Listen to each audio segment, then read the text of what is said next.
So today is our first lesson on decimals. And throughout this lesson, you'll kind of see why we do this lesson right after fractions. But for today, what we have is a hands-on lesson. So we're going to be using models like place value charts and grid models to kind of understand what is going on with decimals. So before we begin, let's review place value charts. So here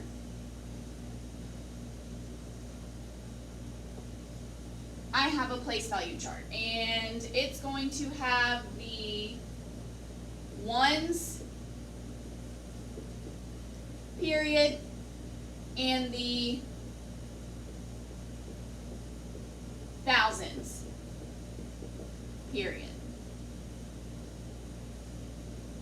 And remember, each of those periods is broken into ones, tens, and hundreds. So here we have, and then after each ones, tens, and hundreds, we say the name of the period. But remember, whenever we get to the ones period, we don't say the name of that period after. So we have the ones, tens, and hundreds place. But then, once we get to the thousands place, well, we still have a ones, tens, and hundreds place. But we say the 1,000s place, the 10,000s place, and the 100,000s place. And then, between each period, we have a comma. So, if we have this number,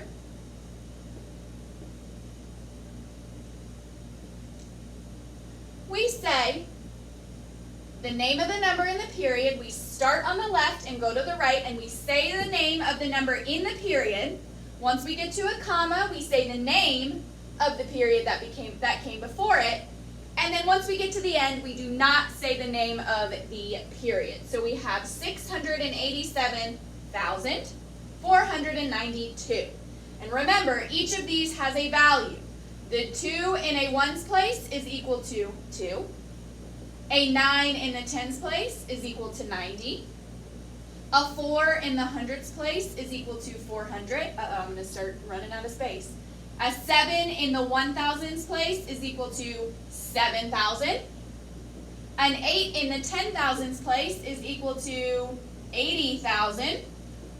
And a 6 in the 100,000s place is equal to 600,000. Okay? We're going to be using place value charts again in this lesson. However, instead of moving to larger places, because remember, as you go left on a place value chart, the values of the numbers get larger. We are actually going to be going to the right.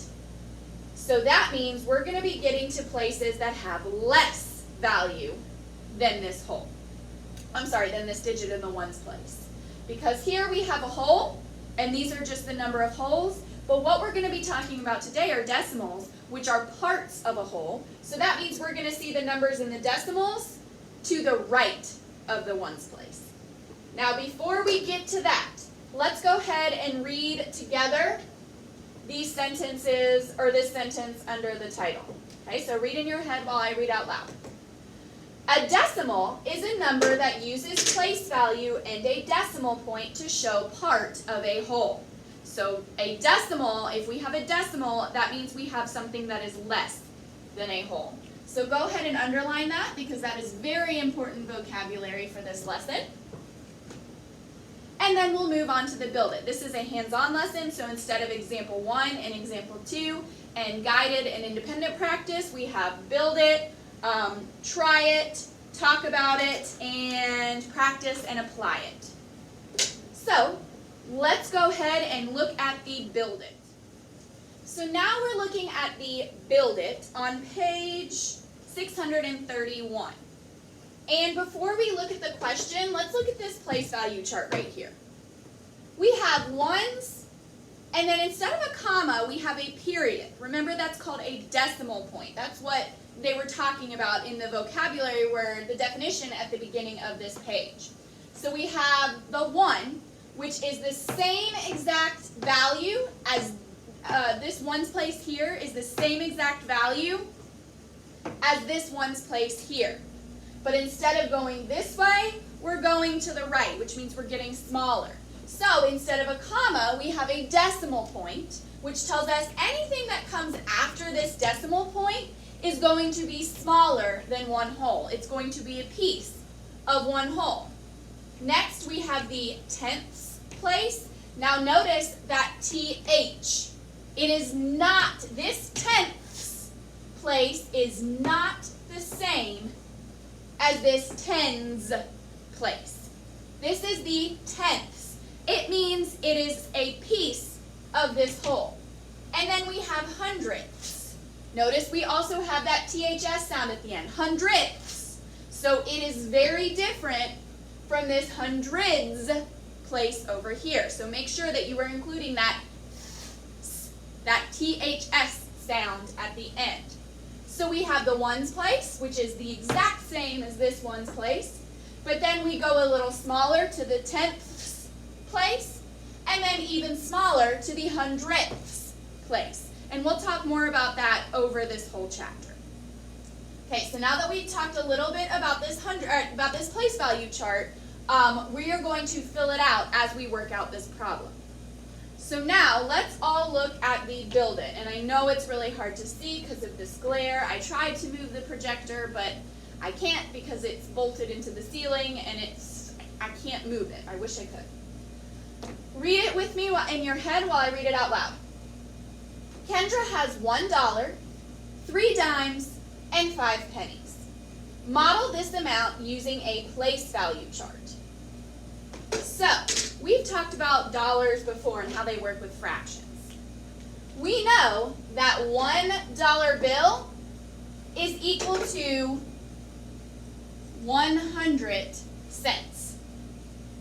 $1 bill is equal to 100 cents. So that means we can think of $1 as the whole. That is a whole. We have $1, it's all 100 of those cents all together. So, since Kendra has $1, we're going to go ahead and write 1 in the ones place, because that tells us our whole. We have $1 whole. Now, the next part says 1 dime is one of 10 equal parts of a dollar. Remember, we learned, go ahead and write this, that $1 is the same as 1, 2, 3, 4, 5, 6, 7, 8, 9, 10 dimes. So, that means that one of these dimes is 1/10 of the dollar. So, underline this next part. One of 10 equal parts is 1/10. 1/10 of $1 is 1 dime because it's one of 10 equal parts. So let's look at the problem. Kendra has 3 dimes. That means since 1 dime is 1/10, 3 dimes would be 3/10 of a dollar. So we're going to take this 3 and write it in the tenths place because 3 dimes is 3 out of 10 that would equal 1 whole. Now let's go to the next part. 1 penny is one of 100 equal parts of a dollar. We're not going to draw that because that would take forever. But we know that there are 100 pennies in a dollar. So if we have 1 penny, that is 1 out of 100 or 1/100th. 1 out of 100 equal parts is 1/100th.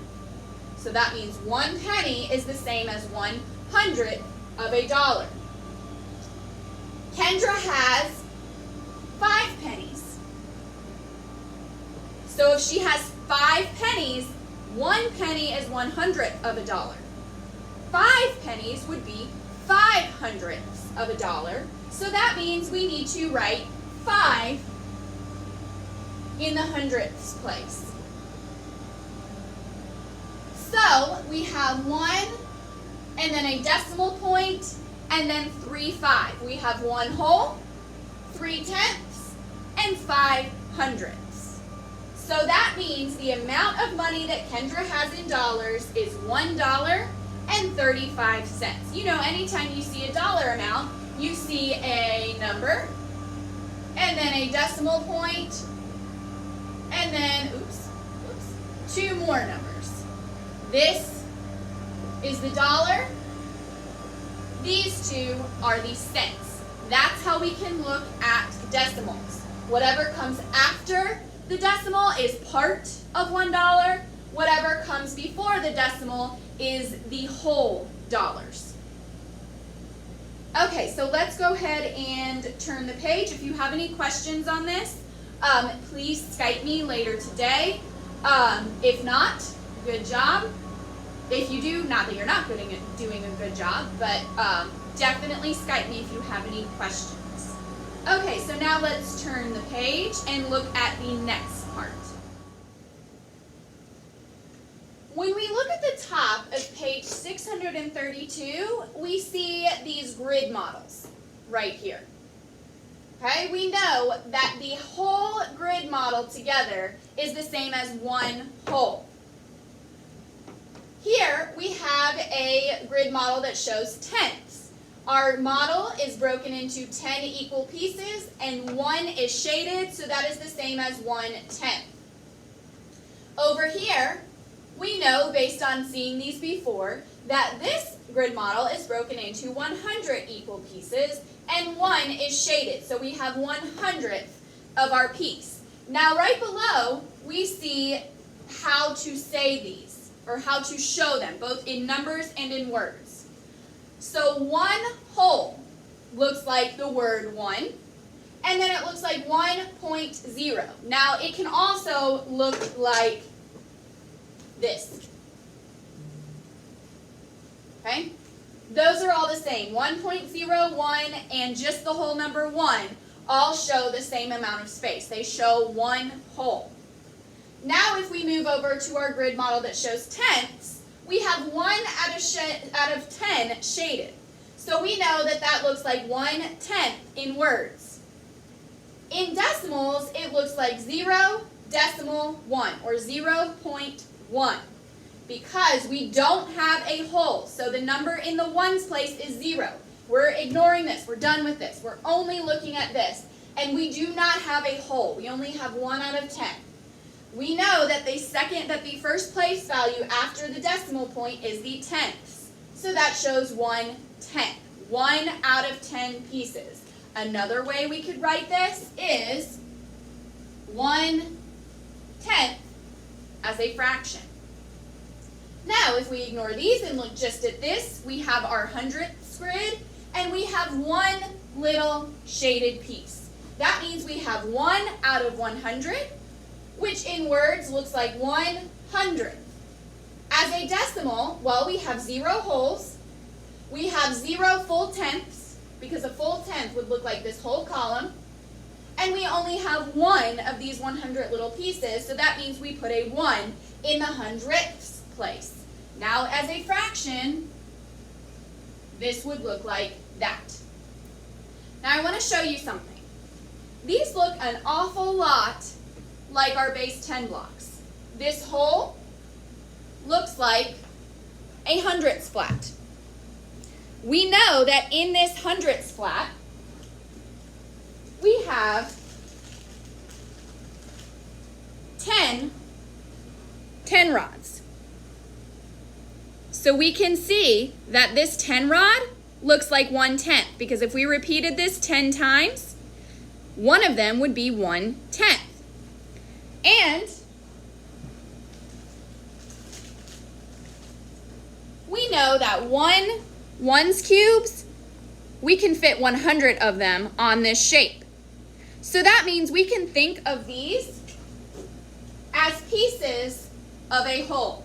Here is our whole. Here is what our 1/10 looks like. And here is what our 100th looks like.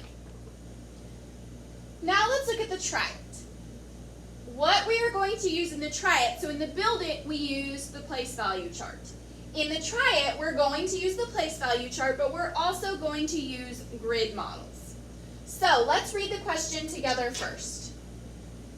Complete the place value chart that represents the fraction of the grid that is shaded at the right. So we're talking about this grid right here. Now, one way to do it would be to count each of these little pieces. But we know, because of our base 10 blocks, we know that there are 100 total pieces in this whole. We know all of these, each of these little pieces is 100. There are 100 of them in one whole. We know that each column is the same as a 10 rod. A 10 rod has 10 pieces in it. So that means each of these full columns is 10 pieces. So instead of having to go 1, 2, 3, 4, 5, 6, 7, 8, 9, 10, 11, 12, 13, 14, and so on until we get to the total, what we can do is we can kind of break it up into two pieces. So first what we're going to do is we're going to pull all of the full 10 rods out of here. So we have 1, 2, 3, 4, and we aren't going to count this last one because it's not full. There's only 2 out of the 10. So that means if we looked at this as a group of 10, we would have 1, 2, 3, 4 tenths. So we're going to skip this part for now, and we're going to come over to our place value chart. Ones. We have no holes. We have no full hundredths flat. We don't. So that means the number that goes in our ones place is 0. There are 0 whole grids shaded. So we have a 0 in the ones place. Now normally we don't write numbers like this. Oops, that was 19. Sorry. We don't normally write numbers like that. 0, 1, 9 for 19. But when we have decimals and there's a 0 in the ones place, we leave it. Now we know that we pulled out 4 10 rods from this hundredths flat, from this partially filled hundredths flat. We pulled out 4 full 10 rods, so that means we have 4 tenths. What we have left over is just 2 little pieces, so we can think of that on a hundredths grid or a hundredths flat as just 2 little pieces. So that means we have 2 out of 100. So that means we have 2 hundredths. Now if I counted all of these, I would be able to tell that there are 10, 20, 30, 40, 41, and 42 squares out of a total of 100 squares.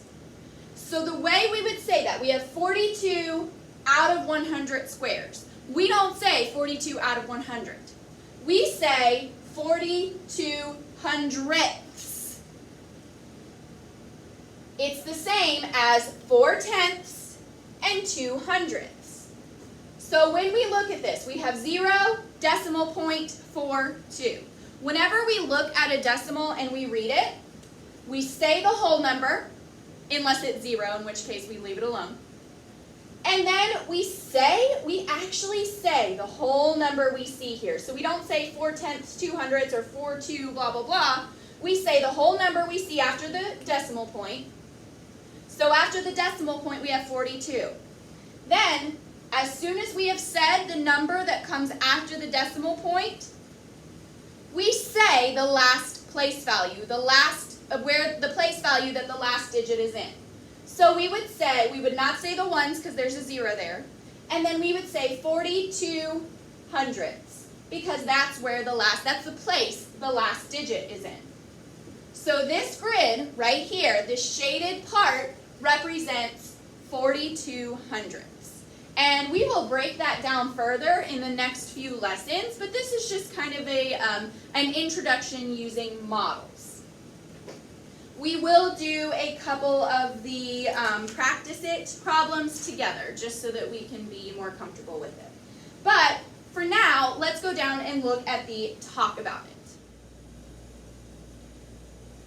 So number 1 on the talk about it says, Paolo has 6 dimes. Mark has 6 pennies. How many times, oops, I didn't erase this earlier. How many times greater is the value of 6 dimes than 6 pennies? So what we're doing here is we are figuring out how much bigger Paolo's amount of money is than Mark's. Because we just know that if somebody has 6 dimes and another person has 6 pennies, the person with the dimes has more money. But we want to figure out how much more money, how many times greater that larger amount of money is than that smaller amount. So first, let's figure out how much this is. We know that Paolo's 6 dimes is equal to 60 cents.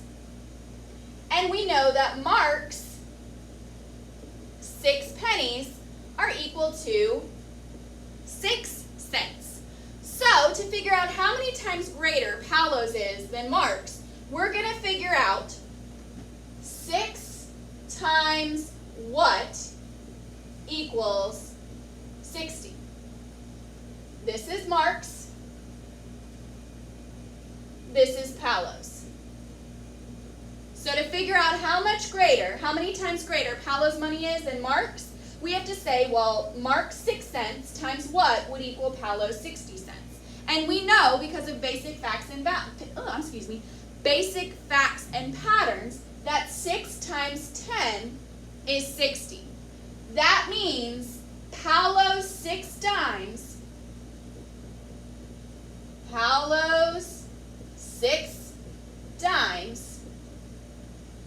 are 10 times greater than Mark's 6 pennies.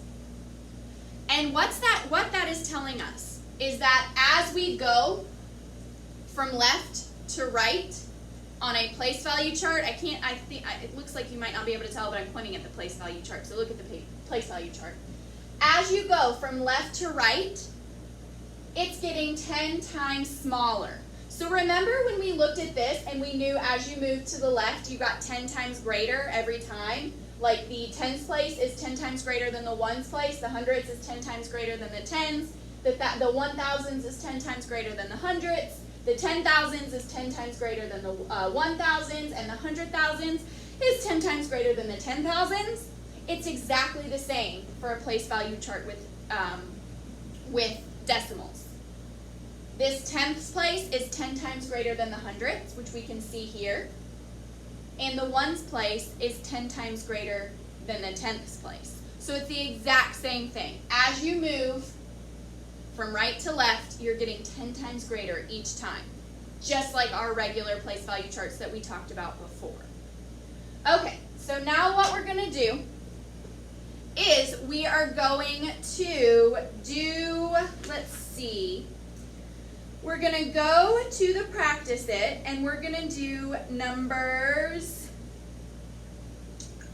let's do numbers 3, 5, and 7 together. We're going to do number 3, 5, and 7 together. And for the rest of them, you should know what to do. If not, then please FaceTime or Skype me this afternoon and I can help you out.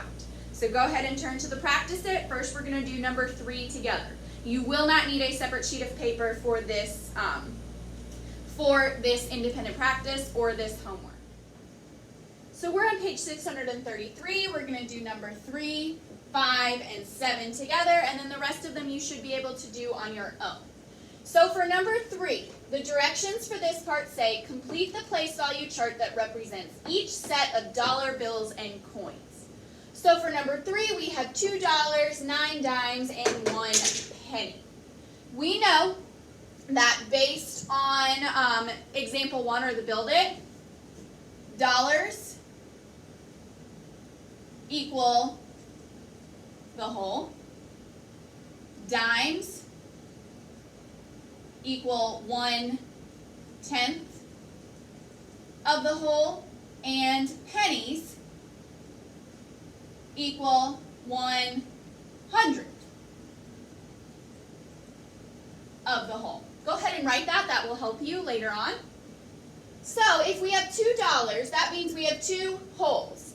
The ones place is the same as the wholes, so we're going to put 2 in the ones place. And then we have our decimal point. We have 9 dimes, and we know that 1 dime is 1/10, so that means 9 dimes is 9/10. So we're going to go ahead and put the 9 in the tenths place. Then we have 1 penny. We know that a penny is 1/100th of a dollar, so that means 1 penny is 1/100th. So that means if we have $2, 9 dimes, and 1 penny, we have $2.91. Now the way we would say this as a decimal instead of a dollar amount is 2 and 91/100ths. Because remember, you say that whole number together after the decimal point, then you say the name of the place value where the last digit is. Okay, number 5. The directions say write the decimal represented by each model. Well, we already know that we don't have any wholes. So we're going to go ahead and put a 0 in the ones place, followed by our decimal point that goes between the ones and the tenths place. Now to figure out how many tenths we have, we're going to count our full 10 rods. 1, 2, 3, 4, 5, and 6. 6. So we have 6 tenths. Now, if we didn't have anything else, kind of like this, we would just leave it here. We would leave it like that. If all we have are full tenths shaded, we would stop right here.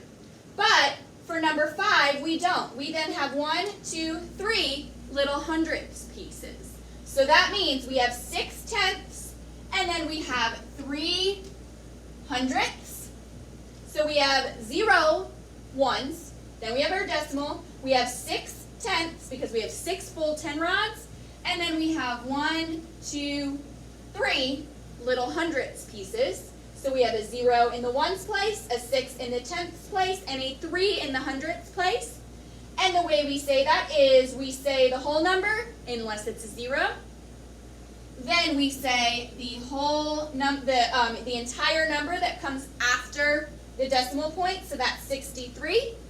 And then we say the name of the place that the last digit is in, which is the hundredths place. So altogether, this would be 63 hundredths.